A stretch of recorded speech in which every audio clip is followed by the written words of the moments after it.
بله تماشاوان نێژە بۆی گوتوبیژێکە بهتر لەسەر داوین پێشهاتێن ڕۆژهەڵاتێ چەمە فەراتێ بە سووریەژی بێگشتی لە سوودی مەڤەنداریە برێز نامەد داود ئەندامی دەستەیە سەرۆکاتیە ئەنجومەنە نیشتیمانیا کورد لە سووریە کردیا برێز بخێرهاتی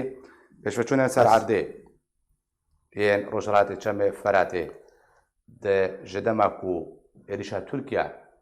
ji nihê mehaborî ve dest bikiriye heta weke îro ti çawa nirxênê berî kum derbasî mijara komîteya destûrî bibin. تمام يعني تتزانن پشتی وەکشاندنا هێزên ئەمریکی بە بریارە ڕئیسێ ترامپ تطوراتی مهمچی بوون دەڤەرا مەدەد vê devera gelkî biçûk devera gelkî biçûkit tu qiyas bikir çar ceşê dewleta lê peyda dibin ji xêrî hêzên çekdar ê gelek cihata tê de mewcûd in divê erda biçûk di û bi hebûna van ceşa yanî meşheda siyasî gelkî alûz bûye û ev gişî pirsgirêka yekim mesela Kurdî ye mesela Kurdî welew got bi navên de tê bikar anîn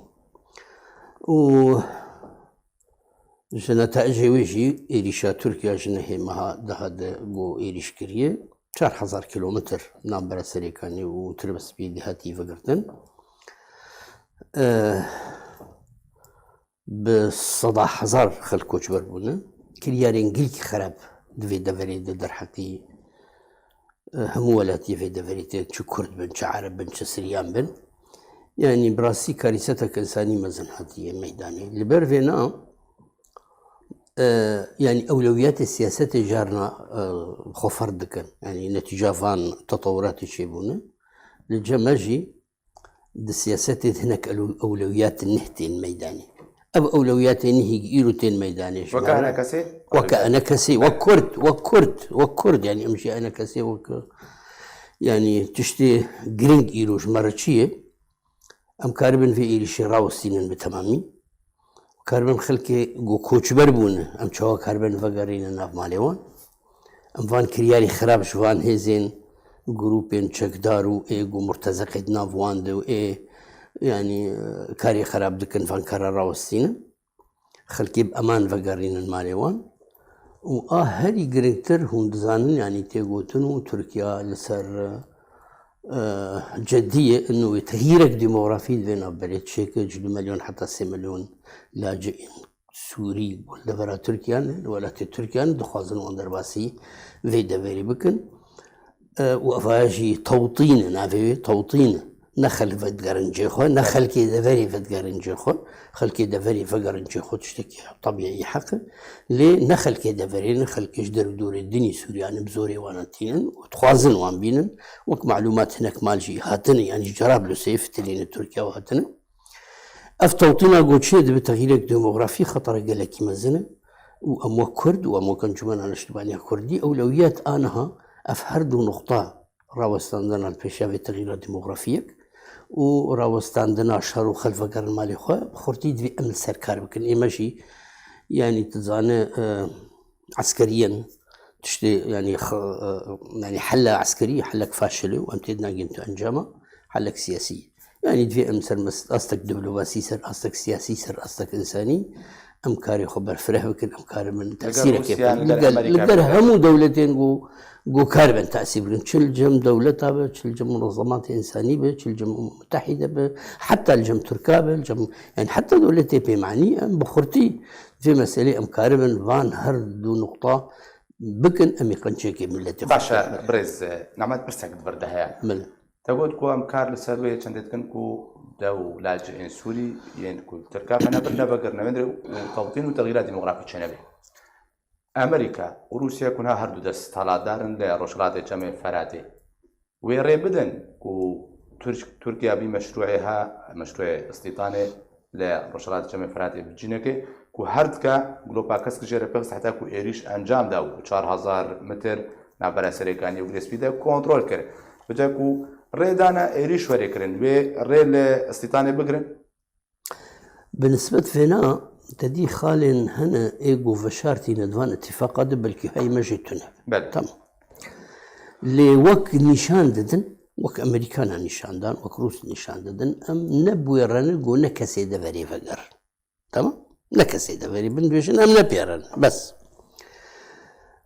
لێ هەر کەسی دەرباسە بناڕن ناسنەماوە نانەر نە کەس کار بناڕەوە بەس ئێ بێتر بە خورتی دووە هێڤێ مەسەلێ دەسەکنە ئەوروپای اتحاد الأوروبي وأفجر جي إمكانات المزن جي الرسم دعمك دولي جي الرسم بري هر تشتي دفي أف دولتانا دعم لكن نماديا نلوجستيا أليكاريا فينا لكن ندواري سياسي ندواري مادي أليكاريا فينا لكن حتى أنا أي بزلالي قلتنا الاتحاد الأوروبي بزلالي دبيجن قال لك دولة أوروبا بزلالي دبيجن دجي في مسألة سكن روس وأمريكا دبيجن أمنا بيرنا كسب زور فقرة يان نخل كي دفري فقرة لأف إما أم وكرد أمي هربي من بفكرن أف خطر موجودة وأمي برفانية برفي مسألة باش أمريكا از برسا قديسة دوباره بكم تقولك ولاتين أوروبا دستيوردان ودسالات ولات أوروبا لنافشة رجلات فراتي نبوي أواي مازن حتى بكار بريقريه لبكي بس بتاني كاري پشتبانيات دارائي نكي وتمويلي نكي بس روسيا وأمريكا كو هر دو دسالات دارن دي نافشة ديك جهالية رجيمي بكو پشتبانيات كي يادي جبيرن بترولي لدستيوردنا هاتكا ريدا تركيا كو هجوم بكي إيريشي أنجام دي يعني ويكاربن ريلي بقرن حتى كو تركيا واخد و 3 مليون فنابرن سوري نبقرن نافشين كردي يعني دوردا امكار بجن كوري كابتن هي نابراري كابتن بن ماسيدا بن ميزيدا نكارن زلال بكم بن ماسيد جايه ليد باوريا مد امريكا وروسيا كارن دورك هري مزن بليزن دراوستان دنا في مشروعين اگر او بخوازن او مشروع النار السري وبراوست لي اگر كسكايه كيبدن تركيا في مجالي ده بلكي ديس النار السري لكن هناك تسهيلات جوان بينكره لي وينج مصلحه نا أمريكا به نا روسيا به نش مصلحة شارع سياسي هندري سوريا ده بقى مشروع بمشان قطعا تو استقرار لسوريا تشينا به أجر بالشكل كي عنصري دفري كردي بين تغيير ديموغرافي تشيف نا استقرار نحل سياسي سوريا تشينا عبر بناجي أمي دفي مقالكي بخورتي دبر في مسألة بخبت باشا برزنامات برسا كدن بردها بەری کوێریشا تورکا دەست پێ بکێ دەگوتن و قونا ناوچەی ئارام سەرسێ قوناغاوەری ئاباکردن قوناغایە گەشت گرێسپی حتا سەرێکانیەیە بیادی ژگرێسپی حتا کوبانێ و یا سێژی سەرێکانیە حتا دێرکیە سنووری هەرێما کوردستانی ئەمکارن بێژن کۆف قوناغا یەکەیە ژێ ناوچەیە ئارام وەکو تورکیا و ئەمریکا پلانژەردانی بجی بووە و قوناغا دوێژی وەرێ بجیکردن و کوبانێژ بکەی بندەستی تورکیادا قوناغا سێژی دەمەکەم نابژن نزیکدا د پلانە دێت پێشە ڕۆژەدا ئەم پلانە و هاتبوو داڕشتن و گەلێکی هاتە بەحسکردن وێ بکە بێوارە جیبژیکردنێدا و کەتەوارە جیبژیکردنەدا واتایاوی چییە؟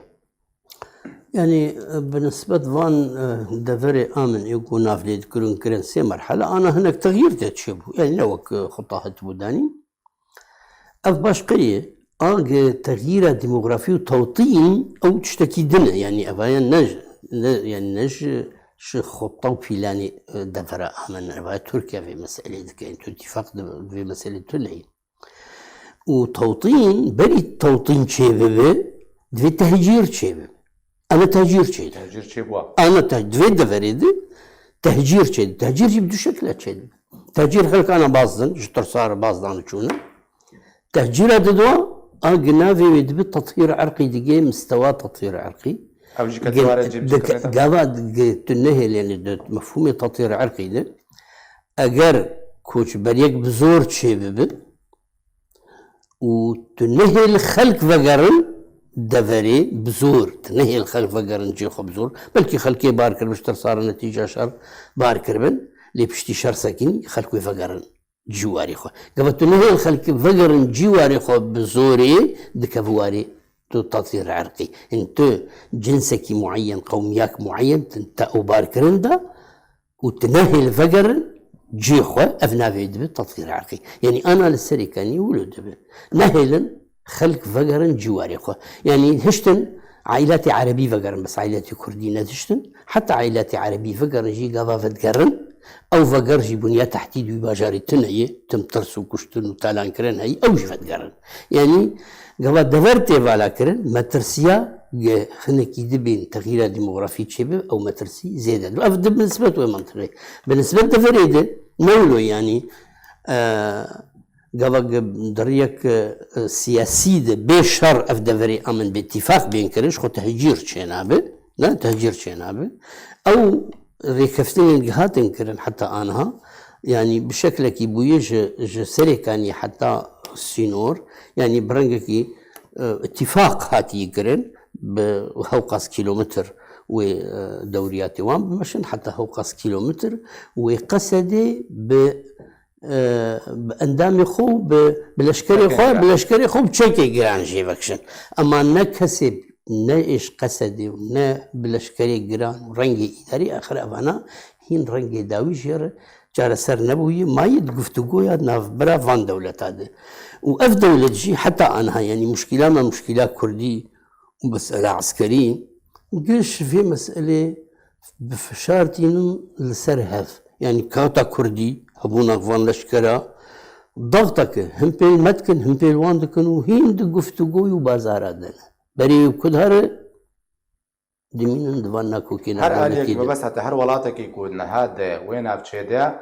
كرتا كردي وقت شارك جبوي برجوندي هم هذا كردي هم يعني قوتها كردي هم لشكري قصدي وهبونا ملتي كردي وبرسجريكا كردي او شيء شكاغتي في شاري سرهفتكن باشا بريارة بكشانا أمريكية وهاتا دانو إيريش دست بيكر بشترا بيجن بوشمان بون نابلي بكن جاقدي 500 لشكر داوين لدوانا أمريكا 500 لشكري واوي بيري باترولي بباريزي لنافشي تشاو بيتخويني بيجن انقلابك بريارة ترامب يانجو بريارة ويتحساب جرانا هاتا كرن كو بريار دابو تباهي هزين أمريكي بكشي إدارة أمريكي 500 لشكر بقرا وبيشروجي دجي وبمينيان جو مانا أمريكا دروجرات چمه فراد دكو جارانتي هاري سركاش ببارستنا كردان حتى تقاسي بدريش منا يعني او تفل هفياغو ترامب كر بريارة خود خويا كر قلنا بريارك دزگه أمريكي قشابون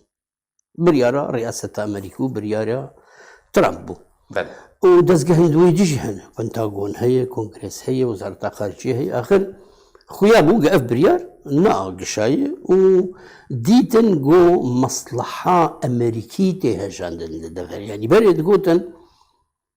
سي مسألة وان هون يكشي يعني هزن الأمريكيين ينكشاندن إلا إيران نمين المنطقة دي داعش نمين جارة سريع سياسي بريف بش هرسيش تحقيق نبون هرسي تحقيق نبون دي استراتيجية أمريكية وفكشاندن تشيبو فإذا يعني جهتك ثاني أف برياردا بو سبب إدارة أمريكية بنقول هفكت وإعادة نظر تتكلم زابين بوشماني نمسلا بوشماني نلهف كرن بو إعادة نظر كرن توافق كده بشكل برانج كده هبونا أمريكي أنا ما يد بالنافي باراستنا نفطيده أفايا عنوان أشكرية للنأفة تبعوريا من النأفة يعني نبارستنا نفط التنية هبونا واني لشكري اللي بيشيا فان هرسي خالا خرسي خارج ما قلت لا يزال او خلانا موجودا ومصالح امريكيه في اليدين خاصه قلدو هاويردورا سوريا تدبين لبناني العراقي الايراني تطورات الشدبن يعني انا معقول امريكي صحي غايبا فقراوي مشهد بيت العقدان يعني ديسه اوراق تفله هفبون واخر باش اميتش مثلا نزيقونا كردي برزنامت قالك قوت قوت شو نزيقونا برا دي انا كسيدا نزيق وو هناك اقو مظلوم عبدي بجارد داخوازا نزيقونا دا جدية تشد بجد بدر بارده ونزيقونا برا انا كسي و دانقو قصده دا حتى تشرا دي كي تشبو يانجي هنا بجن قناغا قوتو بيجيانا بنا يعني رأي العام أكردي